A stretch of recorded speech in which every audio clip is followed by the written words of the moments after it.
सास, माँ, बहू और बेटी।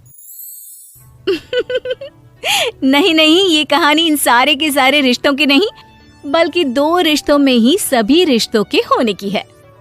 अरे बहू, मेरे और तेरे ससुर जी की रोटी मत बनाना, मैं बना लूंगी, दिन तक ठंडी हो जाती है। बहू जो कि एक वर्किंग लेडी थी। नहीं नहीं माँ जी, मैं अच्छे से कपड़े में लपेट देती हूँ ना, आप क्यों मेहनत करेंगी, माइक्रोवेव में गर्म कर लेना। अरे नहीं बहू, मेहनत मत कर, वैसे भी ऑफिस में कम मेहनत होती है क्या, जा रहने दे।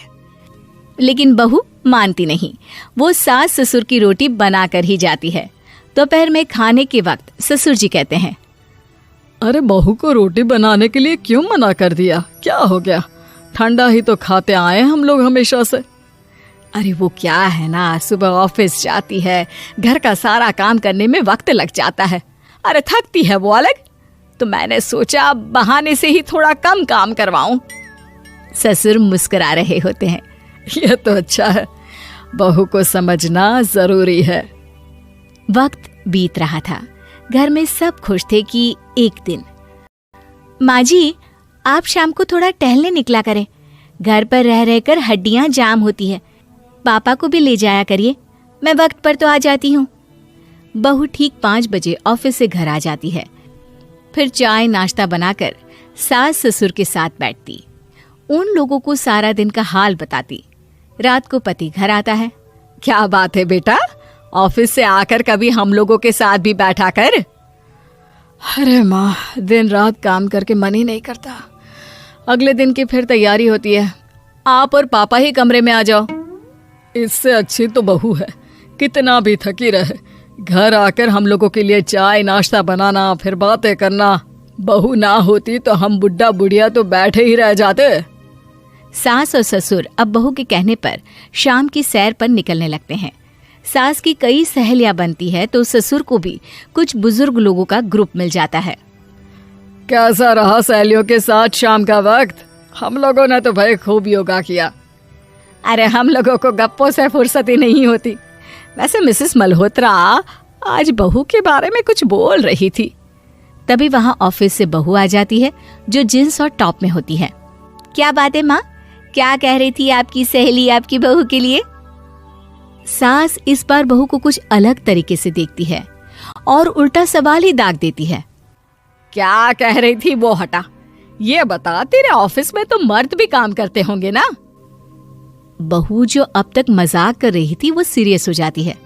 मर्द होंगे नहीं माँ जी, मर्द ही ज्यादा है, हम 5 ही लड़कियां हैं ऑफिस में। अरे तो अच्छा लगता है क्या ऐसे कपड़े पहनती हो? कल से तुम ना साड़ी पहनकर ऑफिस जाना, और हाँ, शाम का नाश्ता थोड़ा जल्दी बनाया करो, नाश्ता बनाकर बाद में ही ऑफिस के कपड़े चेंज करने जाना। बहू को समझ में नहीं आता कि सास को हो क्या गया है, लेकिन वो कुछ नहीं कहती, सीधे किचन में जाकर चाय नाश्ता बनाती है और सास ससुर को दे देती है। अगले रोज बहू ऑफिस के लिए तैयार होती है तो खूब सुंदर सी साड़ी पहनती है और ऑफिस के लिए निकलने से पहले सास और ससुर के पैर छूती है और निकल जाती है। क्या बात है, आज मेधा के ऑफिस में लग रहा है कोई फंक्शन है। अच्छा, पता नहीं, मुझे तो बताया नहीं, वैसे तो सारी बात करती रहती है। अरे देखा नहीं कैसे साड़ी पहनकर जा रही थी? अरे वो तो मैंने ही बोला है उसे। अरे अच्छा लगता है क्या रोज रोज ऐसे सूट या जींस में जाना? बहू हो, बहू बनकर रहो, और आप भी ना मेधा मेधा मत किया करिए, बहू बोला करिए, सर पर चढ़ जाएगी तो दिक्कत हो जाएगी। सास अब बहू को बहू जैसा रखने लगती है, हर बात पर रोका टोकी, हर बात पर ताने। क्या बात है, आजकल लेट आ रही हो ऑफिस से? अरे चाय के लिए भी देर हो जाती है, हम लोग फिर पार्क में भी देर से पहुंचते हैं। सभी की बहुएं वक्त से चाय नाश्ता करा देती है अपने सास ससुर को, बस एक तू ही है जो उस वक्त ऑफिस से निकलती है। माँ जी, वो एक रास्ता पुलिस वालों ने न जाने क्यों बंद कर रखा है, जिसके कारण ट्रैफिक ज्यादा हो जाता है। मैं कोशिश करूंगी कल वक्त से पहले निकल जाऊं। ससुर देख रहे होते हैं कि बहू अब परेशान सी रहने लगी है। एक रोज, मेधा, बेटी मेधा। जी पिताजी। बेटा देख जरा कौन सी टी शर्ट अच्छी लग रही है। वो क्या है ना, शाम को सब बदल बदल कर टी शर्ट पहनते हैं, मैं भी सोच रहा हूँ कि आज कुछ अच्छा सा पहन कर जाऊं। हाँ पिताजी, ये सही है। ये लाल वाली ना बहुत जचेगी आप पर। मेरे पापा पर भी डार्क रंग बहुत जचता है। क्या चल रहा है? अरे ससुर के सामने घूंघट तो छोड़ो, ऊपर से रंग बताया जा रहा है टी शर्ट का। अरे बहू, कोई संस्कार दिए नहीं है क्या तेरी माँ ने? बहू इस बार बहुत निराश हो जाती है। वो वहां से तुरंत अपने कमरे में चली जाती है।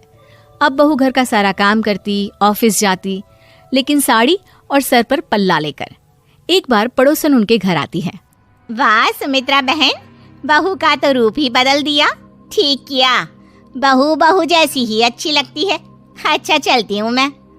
पड़ोसन के जाने के बाद सास बड़ी अकड़ के साथ कहती है, देखा मेरा कमाल, कैसे मैंने मेधा बहू को कंट्रोल में कर लिया।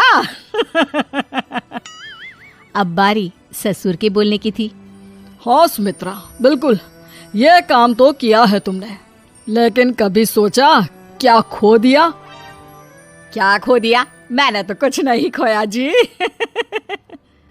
खोया है, पहले बहू जब ऑफिस जाती तुम्हारे पैर छूकर तुम्हें गले लगाती, लेकिन अब सिर्फ पैर छूती है। हाँ जी, ये बात तो आप ठीक बोल रहे हैं। पहले घंटों हम लोगों से बात करती, कमरे में ना जाती, ऑफिस से आते ही खुद की चाय, खाना, नाश्ता सब हम लोगों के साथ करती, सारी बात बताती। लेकिन क्या तुम्हें पता है, बहू की तबीयत खराब चल रही है, वो माँ बनने वाली है। ये बात मुझे बेटे ने बताई कि तुम्हें बता दूं। अब सास की आंख में आंसू थे। वो समझ गई थी कि लोगों के कहने में आकर उसने क्या खो दिया। शाम को बहू घर आती है तो माँ किचन में पकोड़े तल रही होती है। अरे माँ जी, आप रहने दीजिए ना, मैं आ तो रही थी। अरे नहीं, जा तू चेंज कर ले, मैं नाश्ता और चाय टेबल पर ही लगा रही हूँ मेधा। सास के मुंह से अपना नाम सुनकर बहू को बहुत अच्छा लगता है। माँ जी, कोई गलती हो गई है क्या? मेरे होते हुए आप काम करे, ये ठीक नहीं है। संस्कारी और समझदार बहू सास को माँ समझती है, लेकिन सास की बेवकूफी उसे सास ही बनाकर रखती है। बहू, मुझे भी थोड़े संस्कार और समझदार बनने का मौका दे, जिससे मैं भी बहू नहीं बेटी को देखूं तुझ में। और हाँ, मेरा होने वाला पोता क्या कहेगा कि दादी ने तो मेरी माँ को बहुत परेशान किया। बहू सास को गले लगा लेती है। नहीं माँ जी, वो कहेगा कि माँ को तो दादी ने बेटी बनाकर रखा है।